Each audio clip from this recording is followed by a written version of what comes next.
தமிழ்நாட்டில் poly house அப்படின்னு சொல்லக்கூடிய பசுமை குடில் விவசாயம் மலைப்பகுதிகள் மட்டும் இல்லாமல் தரைப்பகுதிகள்லையும் கடந்த 8 வருடங்களாக பல்வேறு பகுதிகளில் அமைக்கப்பட்டு வந்தது.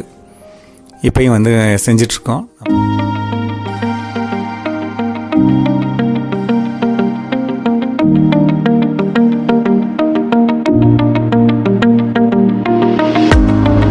சாகுபடி முக்கியமாக செய்தது விளைவாகவும் கேப்சிகம் அப்படின்னு சொல்லக்கூடிய குடைமிளகாய் மற்றும் பல்வேறு விதமான மலர் பயிர்கள் பண்ணி வெளிநாடுகளுக்கு நம்ம ஏற்றுமதி பண்ணதோட விளைவு தான் அதை பற்றின ஒரு பெரிய விழிப்புணர்வு தமிழ்நாடு விவசாயிகளுக்கு ஏற்பட்டு எல்லா மாவட்டங்களிலும் இன்றைக்கி தோட்டக்கலை துறையின் மூலமாக அமைச்சு கொடுக்கப்பட்டு வருதுங்க. இதுவும் சிறப்பான திட்டம்.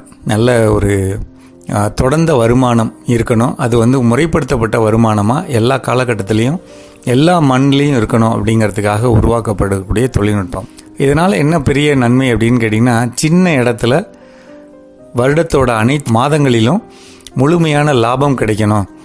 அதுவும் முக்கியமாக எது சீசன் இல்லாத பட்டம் பருவம் இல்லாத நேரத்துலையும் நமக்கு எல்லா விதமான பயிர்களும் முறையான விளைச்சலை கொடுக்கணும். இதனால் அதிக தேவை உள்ள நேரத்தில் நம்ம ஒரு பொருளை கொடுக்கும்போது நமக்கு உற்பத்தி அதிகமாக கிடைக்கிறதோட விலை அதிகமாக கிடைச்சி விவசாயிகளுக்கு அதிகப்படியான லாபம் கிடைக்கணும் அப்படிங்கிற எண்ணத்தோடு உருவாக்கப்பட்டது அந்த பசுமை குடில் தொழில்நுட்பம். முக்கியமாக பார்த்திங்கன்னா காய்கறி பயிர்கள் அப்படின்னு எடுத்துட்டோம்னா தக்காளி, வெள்ளரிக்காய், கத்திரிக்காய், வெண்டிக்காய், பீன்ஸு, மிளகாய் இது எல்லாமே நம்மளுடைய பசுமை குடிலில் பண்ணலாம் காய்கறிகள்.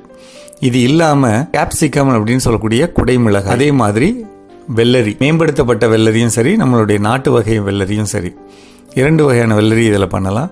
இது மட்டும் இல்லாமல் அதிகமான இலைதழைகள் உள்ள பயிர்கள், கொத்தமல்லி, முட்டைக்கோசு, கேரட்டு, ப்ரக்கோலி, லெட்யூஸ், ஸ்பின்னாச், அதே மாதிரி எல்லா விதமான கீரை வகைகள் இது எல்லாமே நம்மளுடைய இந்த பாலிஹவுஸ் தொழில்நுட்பத்தில் வளர்க்கலாம்.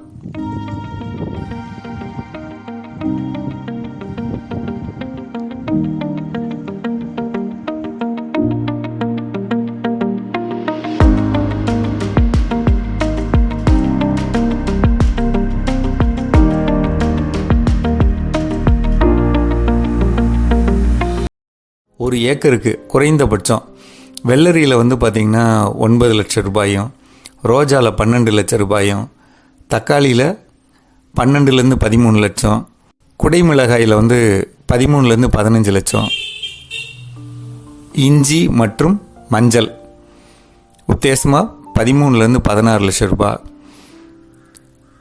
கொய்மலை சாகுபடியில் 40 லட்சத்துக்கு மேலே இருக்கக்கூடிய உள்ளே போட்டிருக்க சொட்டு நீர் பாசன அமைப்புகள். நம்மளுடைய தண்ணியோட தரத்தை நம்ம ஆய்வு பண்ணணுங்க.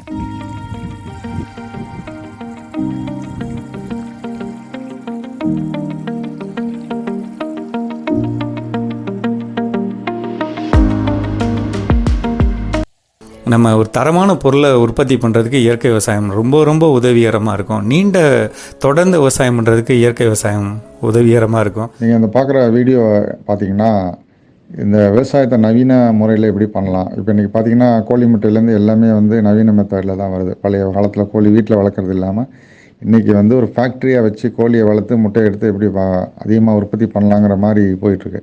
ஏன்னா மக்கள் தொகை அதிகமாகிறதுனால உற்பத்தியும் அதிகமாக தேவைப்படுது. அந்த மாதிரி இருக்கும்போது காய்கறி விலையை உற்பத்தி பண்ணுறதுக்கு நவீன மெத்தடில் வந்துட்டுருக்காங்க. ஃபாரின்லாம் வந்திருக்கு.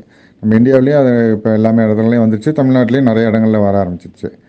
இதை எப்படி பண்ணலாம் அப்படிங்கிறதுக்கான ஒரு இந்த வீடியோ தான் அது. இது பார்த்திங்கன்னா சின்ன இடமே ஒரு 2000 சதுர அடியிலேருந்தே இதை பண்ண முடியும். 2000 சதுர அடியிலே ஒரு குடியில் அமைச்சு இதெல்லாம் பண்ணலாம். பட் 2000 சதுர அடி மட்டும் பண்ணி அது ஒரு ஆள் வச்சு மெனக்கெடுப்பெல்லாம் நீங்கள் ஒரு மினிமம் ஒரு 1/4 ஏக்கர் அது மாதிரி பண்ணிங்கன்னா அதை உங்களுக்கு விவசாயம் பண்ணி அதை உற்பத்தி பண்ணி நீங்கள் கொடுக்குறதுக்கும் ஒரு ஆள் வச்சு நீங்கள் மெயின்டைன் பண்ணி அதை பண்ணுறதுக்கும் நல்ல யூஸ்ஃபுல்லாக இருக்கும்.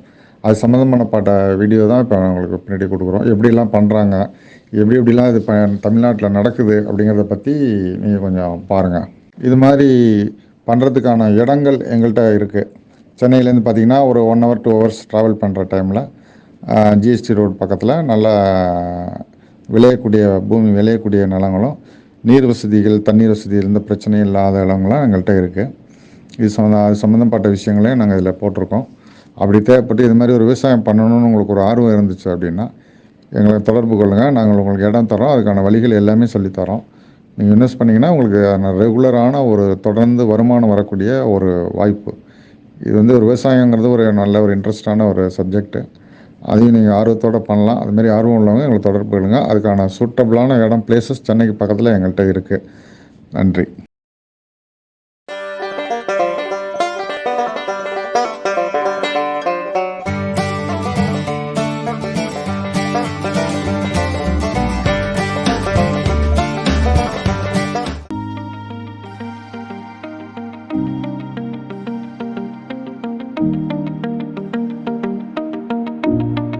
பொதுவாக ஓப்பன் லேண்டில் விவசாயம் பண்ணுறக்கும் இதில் விவசாயம் பண்ணுறக்கும் என்ன வித்தியாசம்? குடியில் அமைச்சு சும்மா அருமையாகவே பண்ணிகிட்டு இருக்கீங்க. வெள்ளரி போட்டிருப்பீங்கன்னு தெரியுது. இப்போ ஆமாங்க, இப்போ குக்கும்பர் போட்டிருக்கேன். ஓவரால் ப்ராஃபிட் எவ்வளோ வருது, அடுத்தது எங்கே மார்க்கெட்டிங் பண்ணுறீங்க அப்படிங்கிறத எனக்கு கொஞ்சம் தெளிவாக சொல்லுங்கண்ணா. இன்னத்து ரேட்டு வந்து இப்போ வெள்ளரி 22லேருந்து 23 ரூபா வரைக்கும் போயிட்டுருக்கு. நமக்கு அல்டிமேட்டாக 60 டன்னுங்கும் போது உங்களுக்கு ஆவரேஜ் ஒரு மினிமம் ரேட்டுன்னு வச்சுக்கோமே, நம்ம 20 ரூபா கிடைக்குதுன்னு வைங்க. 60 டன்னுக்கு உங்களுக்கு என்னாச்சு அல்டிமேட்மா 12 லேக்ஸ். 12 லேக்ஸ் நம்மளுக்கு ஒரு பேட்சில் கிடைக்குதுன்னு வைங்களேன். வருஷத்துக்கு 2 பேட்ச் போடலாம். குக்கும்பரே மறுபடியும் போனால் நான் சொல்கிறேன், ஃபார் எக்ஸாம்பிள் உங்களுக்கு சொல்கிறேன், 24 லேக்ஸ் ஆகுது.